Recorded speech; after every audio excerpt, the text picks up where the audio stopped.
directamente mi bioseguridad y yo me contagio, ¿sí? Y si yo, en cambio, tengo algún tipo de enfermedad y yo le contagio al paciente, entonces por eso está dado la bioseguridad. ¿Cuáles son los elementos que va a comprender la bioseguridad? Van a ser los siguientes, ¿sí? Primero, tenemos la utilización de los guantes, que eso es muy importante, de que ustedes tengan en su cartera, en su mochila, en su botiquín, en todo lugar un par de guantes. No es correcto tener un paciente sin los guantes, porque muchos de ustedes, amas de casa, estudiantes, profesionales, ¿no? A veces lavando los platos nos cortamos los dedos, ¿no? O tal vez cortando alguna verdura o entre otras cosas más. Entonces, al yo tener un foco posiblemente de contaminación, ¿no? Yo le puedo contaminar al otro paciente porque el otro paciente también tiene una herida. Entonces, sangre más sangre ya es un medio de contagio, ¿sí? Pero puede ser que yo no me doy cuenta, ¿no es cierto? Es por eso. Es la utilización de los guantes, ¿no? Asimismo, que puede el paciente, por lo general, pacientes con convulsiones, defecan o se orinan. ¿Y cómo le atiendo? Es que me da asco. No, para eso la utilización de los guantes. La parte de la mascarilla, muy importante en este tiempo que estamos viviendo, la utilización es importante en esto, ¿sí? Como nosotros estamos viendo, así se conforma la bioseguridad. Pero a esto yo le añado la colocación de gafas protectoras. Para las personas que ya utilizamos los lentes, ¿no? Ya es un medio de protección. Porque puede ser que le atienda a un paciente que tiene una hemorragia arterial. La arteria sangra mucho, ¿sí? Y puede ser que me llegue al ojo. Y la persona posiblemente tiene algún tipo de enfermedad y me pueda contagiar, ¿sí? Entonces, por eso la utilización de guantes, mascarilla y gafas protectoras o los lentes, ¿ya? Como estamos viendo en esta imagen. Ahora, dentro de la utilización de la mascarilla, es importante saber que la mascarilla KN95 me da una protección de este 95%, ¿no? En esta pandemia que estamos viviendo es sumamente importante saber que esta mascarilla me va a dar una excelente protección, ¿no? Pero si yo me coloco una mascarilla quirúrgica que me da más o menos un 45%, casi un 65% de protección, es mucho menor, ¿no es cierto? Entonces, ¿de cuál preferirían ustedes? Una de buena calidad, una de baja calidad o, mejor dicho, una KN95 o una mascarilla quirúrgica. ¿Cuáles preferirían si ustedes ya saben que la KN95 me da una seguridad, una protección de aproximadamente el 95% frente al 45%? Entonces, ¿cuál ustedes optarían en colocarse? Una KN95. Perfecto. Entonces, si nosotros sabemos que la KN95 nos da esa protección, ¿no? Por ejemplo, hemos visto, voy a sacar un ratito los lentes, que por lo general la gente se pone estas mascarillas de tela, ¿sí? Al ponerme estas mascarillas de tela, primero, ¿qué pasa? No tengo un sellado en la parte de la nariz, no hay sellado porque queda abierto, ¿no es cierto? Entonces, si una persona viene y me está soplando, ¿Por qué porque... está tu cámara apagada? ¿Apagada? ¿Me confirma alguien más si no me ve? Porque está mi luz de la cámara prendida. Sí se le ve. Yo también la veo. Entonces, Ahorita la veo, Alicia. ah, ya, estoy acá. Entonces, les decía que la mascarilla de tela, por lo general, no me da esa protección, ¿sí? Me da una protección muy menor. Entonces, uno, primero por la calidad de la tela, ¿sí? A menos que sea impermeable, ¿no? Pero recordemos que si yo estoy caminando, realizo alguna actividad con la impermeable, me canso mucho más rápido, no puedo respirar bien. Y aparte de eso, tiene aquí los orificios en el que puede mi paciente estarme respirando en la cara, ¿no? Porque ustedes van a ver que la mayoría de pacientes que en alguna vez van a atender no se van a colocar la mascarilla, ¿sí? Uno, porque se golpearon su cabeza, se golpearon el tórax, se golpearon el abdomen, no pueden respirar bien y está... ¿Y qué pasa? Esas partículas me pueden llegar a contaminarme. ¿Sí? Entonces, por eso es que dentro de primeros auxilios, lo recomendable es la utilización de mascarilla KN95. ¿Sí? Las de tela no, las de patito feo, las de, ¿cómo se va a decirle? Spider-Man, ¿no? Ninguna de ellas me va a dar esa protección que yo necesito para atender a un paciente. ¿Sí? Ahora, yo me pongo esa mascarilla, por lo general, si ustedes van en el carro con sus familiares, que ahora se necesita ponerse la mascarilla, ¿no es cierto? Porque es mi familiar, tal vez es mi esposo, es mi esposa, es mi hijo, es mi hija, pero ya exigen ponerse la mascarilla, pues una puede ser una simple nada más, ¿no es cierto? Pero si yo voy a atender a un paciente o en cualquier hora del día, yo no sé si más de noche atiendo un paciente o mañana atendamos un paciente en el trole, en el ecovía, en algún lugar, ¿no es cierto? Entonces, por eso tenemos que ir preparados siempre para todo, ¿no? Cuando hagamos el presencial, ¿no? Que es la finalización del taller, igual manera yo siempre abro un día más, ¿no? Para que las personas que necesitan practicar un poco más las actividades que realizamos, pues lo puedan acceder, ¿no? Pero sí es importante el último, que es presencial, debe estar como en la imagen, ¿sí? Colocado su KN95, sus guantes y sus gafas de protección como las que estamos viendo en estos momentos, ¿no? Entonces, dentro de las normas universales, primero es lavarnos las manos lo adecuado, ¿no? Lavarnos las manos antes y después de atender a un paciente. Y de la misma manera, haber utilizado los guantes de manejo. Los guantes nosotros tenemos de látex y de nitril.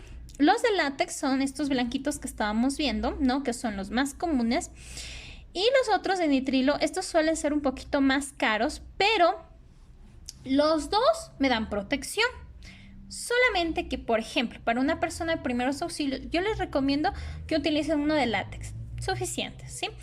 El de nitrilo, más para las personas ya profesionales de la salud, que están haciendo atención prehospitalaria, están en una ambulancia, necesitan unos que sean un poquito más reforzaditos, ¿no? Que en este caso son los celestes.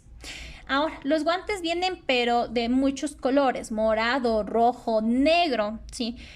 Yo no recomiendo la utilización de los guantes negros, ni para el personal prehospitalario, mucho menos para las personas de primeros auxilios. Va a decir, pero ¿por qué, profe, si igual me protege? Claro que me protege.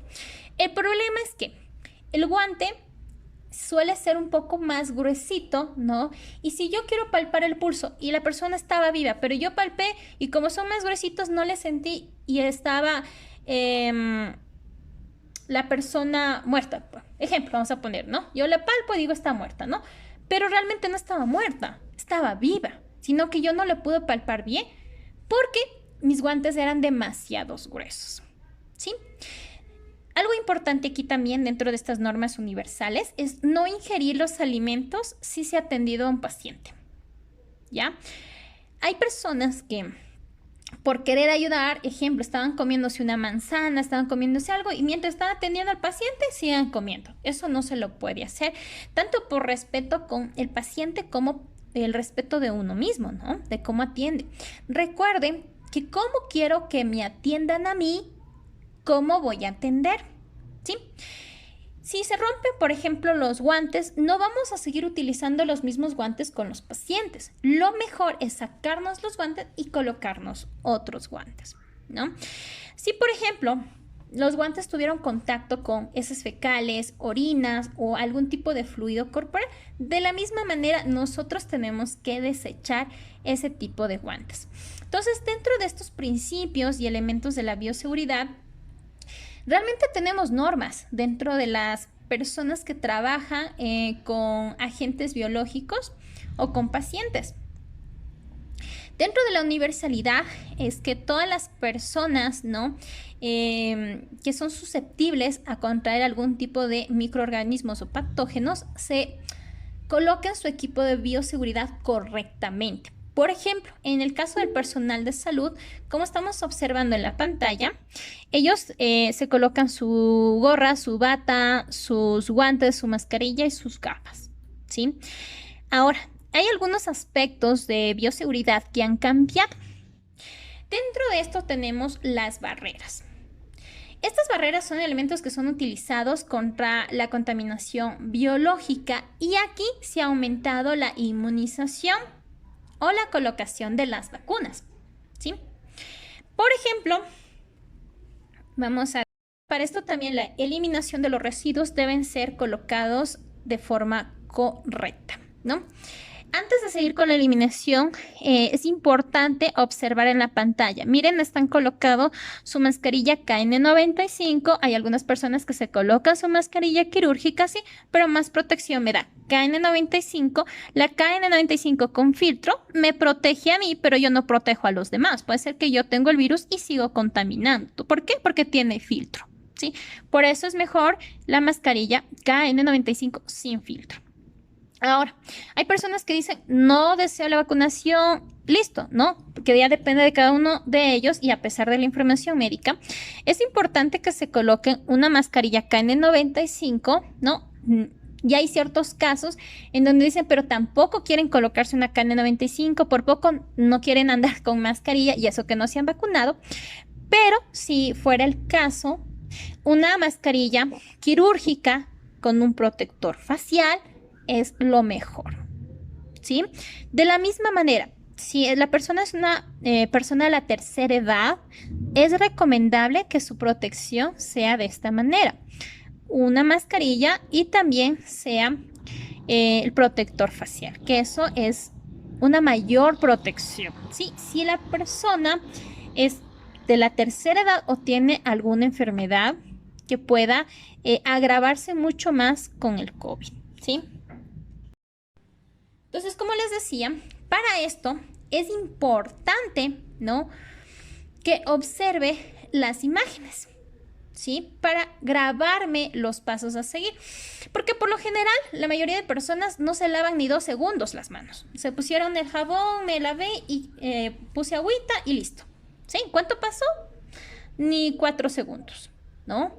Pero si ya tengo un lavado de manos de 20 a 30 segundos, que es un lavado básico, por lo menos que deberíamos tener, ¿no? Ya estoy ayudando tanto para mí como para mi familia. Pero como les dije, si estoy llegando a mi casa, voy a comer algún alimento, tengo que toparme la cara, tengo que toparme la parte de mi cuerpo, háganse un lavado de 40 a 60 segundos, porque ahí yo estoy eliminando cualquier tipo de microorganismo. Porque yo he visto que todo el día se pasan colocando el alcohol, ¿sí? ¿Saben ustedes que el alcohol me da protección? Claro que sí, pero no es una protección total. Es decir, ¿todo el día me puedo poner alcohol y estoy protegido? No. Yo necesito en el día lavarme las manos cada vez que yo pueda. Porque el alcohol, sí, unas 4 chisqueteadas de alcohol me va a servir, me va a proteger, ¿sí? Pero más de eso ya no. Por eso es importante esto, el lavado de manos. Ahora, no vamos a hacer exactamente cuál, ¿no? Pueden ser unas 6, unas 8 horas, pero no todo el día, porque yo veo muchas personas que están todo el día, póngase el alcohol y ni un solo momento se lavan las manos. Ni siquiera cuando se van al baño. Dices que ya me puse el alcohol, ¿sí? Pero ustedes saben cuántos microorganismos, bacterias existen primero en el bus cuando ustedes van. Bueno, al menos que los que tienen carro, pues no hay problema, ¿no es cierto? Porque al fin y al cabo, pues yo conozco mi carro, yo le limpio o no le limpio. Pero en el bus, de hecho, antes de la pandemia, justo les decía a mis alumnos cuando hacíamos presencial, que siempre tengan su gel de manos y su jabón de manos, ¿no? Y me decían, ¿por qué? Porque justo había un estudio en Estados Unidos que más de 2 millones de bacterias se encontraban en los buses, en los medios de viaje. Entonces, imagínense, por eso hay muchas personas que llegaban mes de diciembre o este tipo de temporada y se enfermaban sumamente rápido. Decíamos, ¿por qué? O hay personas que hasta ahorita, de lo de la pandemia, no se han enfermado, ¿no? ¿Por qué? Porque estamos en ese continuo lavado de manos. No se nos va a desgastar la piel. Ojo, el alcohol siempre va a ser alcohol, ¿no? Va a entrar a nuestro cuerpo, etcétera, etcétera. Pero como les digo, si yo me puedo lavar las manos más seguido, pues mucho mejor. Yeah. Y los desechos especiales tenemos los frascos vacíos de medicina, reactivos, desinfectantes, químicos, y esto va en la funda gris o en el basurero gris, ¿sí? Entonces, esta clasificación de desechos está dado por desechos comunes, infecciosos, punzantes y también los especiales. Vamos a ver la anatomía básica del cuerpo humano. Dentro de la anatomía, primero, esta es una ciencia práctica y morfológica que va a estar dedicado al estudio de estructuras del cuerpo humano. Para esto se ha dividido en cabeza, cuello, tronco y extremidades, tanto superiores como inferiores. Aquí vemos toda la estructura ósea del cuerpo humano, los más principales que les he colocado. Recuerden que cada clase yo envío un deber y la próxima clase yo evalúo de la clase que se observó, ¿sí? Entonces, este también va como deber, dibujar el esqueleto de esta manera con sus nombres principales, ¿sí? Porque de ahí tenemos mucho más nombres, pero quiero que estos ustedes se vayan grabando. Cuando nosotros atendamos a un paciente con un paro cardiorrespiratorio, quiero que sepan por qué o dónde están las costillas, por qué se rompe. Si nosotros vemos el puntero donde están las costillas, vemos que está un poquito café, ¿no es cierto? Todas las costillas. Y en la conexión con el esternón, que es la parte del medio, vemos algo blanco. En sí, cuando hacemos una reanimación cardiopulmonar, ¿hay probabilidad que se rompa costilla? Sí, pero por lo general se rompe más cartílago. ¿Por qué? Porque es la unión, ¿sí? Y todo va a depender de la edad. No es lo mismo de un niño, de un adulto y una persona de la tercera edad, ¿sí? De ahí nosotros vamos a ver las cavidades corporales. Dentro de las cavidades corporales tenemos torácica, abdominopélvica y también la espinal. Dentro de los cuadrantes abdominales, ¿no? Vamos a tener cuadrante superior derecho. De una vez voy anotando las preguntas para la prueba al final de la clase, ¿no? Ya. Los cuadrantes abdominales vamos a tener 4 cuadrantes. Esto se lo ha dividido de esta forma. Primero tenemos una línea media y otra línea transversal. La línea media pasa de esternón hacia la pelvis, ¿no? Y otra línea por las crestas ilíacas, ¿no? Ahora, dentro de primeros auxilios, este es uno de los estudios más básicos y rápidos para el estudio de la parte abdominal, ¿sí? Que se divide en cuadrante superior derecho, cuadrante superior izquierdo, cuadrante inferior derecho y cuadrante inferior izquierdo. Ahora, ¿para qué me sirve esto? Para saber dónde se encuentran los órganos, porque muchas de las veces llegan a la sala de emergencias o en atención del paciente y dice, pero me duele el hígado, y se topan la parte izquierda. ¿Y dónde está el hígado? Pues en la parte derecha, ¿no? Dicen, ya se sacó los cálculos biliares, ¿no es cierto? Cálculos vesiculares, ya se sacó, ¿no es cierto?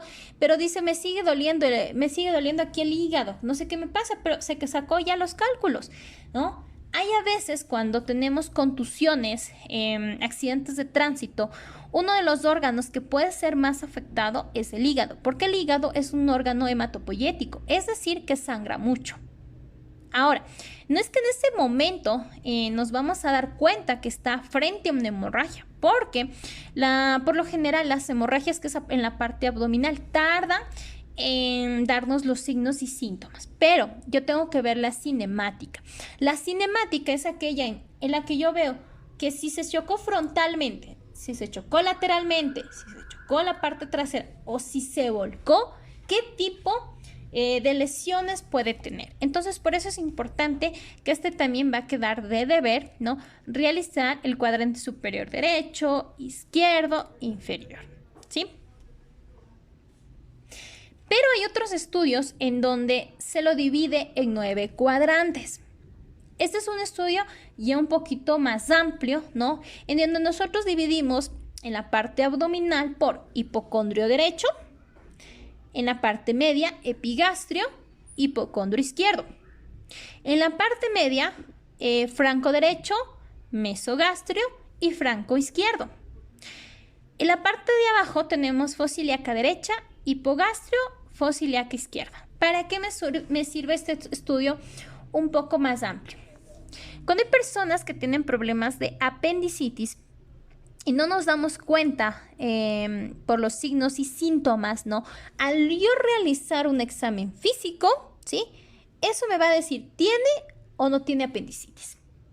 Y para esto necesito saber los 9 cuadrantes porque la palpación se da en la fosa ilíaca derecha, se alza la pierna, ¿no? Se suelta y si tiene mucho dolor, pues es una apendicitis. De hecho, recientemente atendió una persona paciente femenina de aproximadamente 46 años de edad. 2 doctores no le podían detectar que tenía apendicitis. De hecho, fue el tercer médico que le detecta ya peritonitis. La apendicitis es el primer paso cuando está inflamada el apéndice, ¿ya? Todo lo que termina en itis es inflamación, entonces ya está inflamada. Pero todo nuestro cuerpo tiene o segrega sustancias naturales en todo nuestro cuerpo. Pero cuando esas sustancias salen de su cavidad, ¿sí?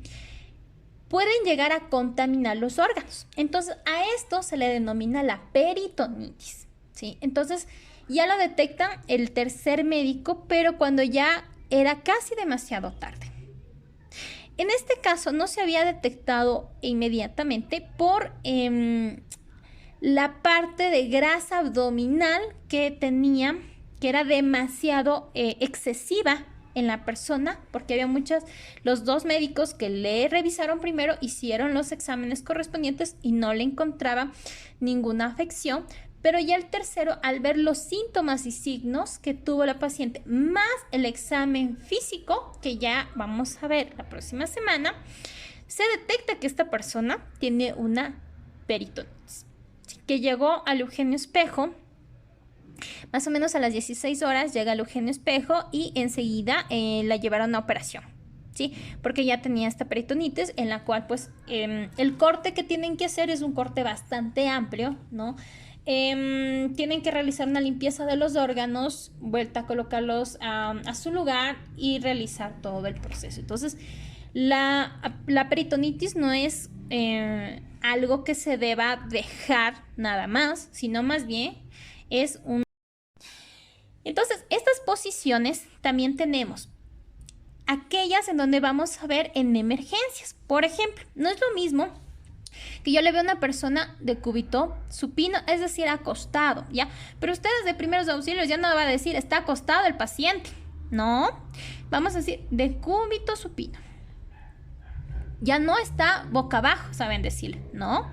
De cúbito prono o ventral, porque es una posición del paciente, ¿sí? Y la de cúbito lateral, que puede ser derecha o izquierdo, dependiendo en que nosotros nos encontremos y el espacio en donde nos encontremos. Esto mucho más va a estar dado, esta posición de seguridad, para pacientes que convulsionaron, están en estado etílico, personas embarazadas, ¿no? O que se desmayaron, ¿sí? Entonces, no olvidarse que existen varios tipos de posiciones, pero las que más vamos a utilizar en primeros auxilios va a ser esta, la de cúbito supino, de cúbito prono, la de cúbito lateral, para saber qué patología o qué le pasó a mi paciente, ¿sí? Porque si yo le encuentro así acostado a mi paciente y me dicen, sí, se estaba tocando el pecho y de repente se desplomó, ¿ya? Y está así, boca arriba, ¿no? Pero se cae de su propia altura.